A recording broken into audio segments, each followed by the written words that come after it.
تفتكر ايه السر اللي ممكن يكون في كلمة، مجرد جملة، عبارة واحدة تقولها وانت مؤمن بيها تغير موازين حياتك؟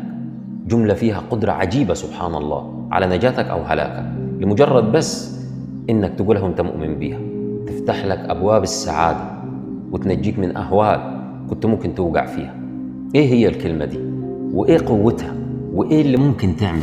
أنت شايف الأرض اللي إحنا عايشين عليها دي بجبالها وبحارها وأنهارها وحيواناتها وإنسها وجنها ومعدنها وكل اللي مبني عليها ومجراتها وكواكبها ونجومها، ومعاها الست أراضي اللي زيها بكل حاجة فيه، السماء اللي فوقينا دي اللي احنا بنشوفها كل يوم بعينينا، بالملائكة اللي فيها، بالجنة، بالنار، بالأشجار، بالأنهار، بالحور العين، بالقصور، بكل حاجة فيها، ومعاها الست سماوات اللي زيها بكل حاجة فيهم. شايف كل الحاجات دي كده مع بعضيهم ما يجوش حاجة في الكلمة دي. الكلمة دي يوم القيامة هتكون مكتوبة في الطاقة، وهيجي واحد هيكون واقف قدام الميزان علشان تتوزن أعماله اللي كان بيعملها في الدنيا. سيئاته اللي هي أعماله الوحشة اللي عملها في الدنيا هتكون أكتر من أعماله الكويسة واللي هي بتمثل حسناته.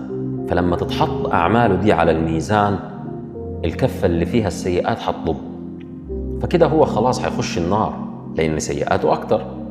وفي لحظة حاسمة وفجأة ربنا سبحانه وتعالى يطلع البطاقة اللي مكتوب فيها الجملة دي، يحطها في الجنب اللي فيه الحسنات في كفة الميزان، من تقلها الناحية اللي اتحطت فيها البطاقة دي تنزل وتطب بكل قوتها، فالسيئات اللي في الناحية التانية من الكفة تطير كلها من على كفة الميزان.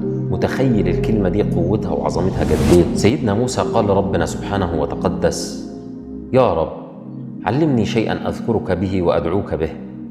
فقال يا موسى قل، وقال له الجملة دي سبحانه وتقدس. فقال موسى: يا رب كل عبادك يقول هذا. فقال يا موسى قل، وقال له سبحانه وتعالى نفس الجملة. فقال موسى: يا رب إنما أريد شيئا تخصني به.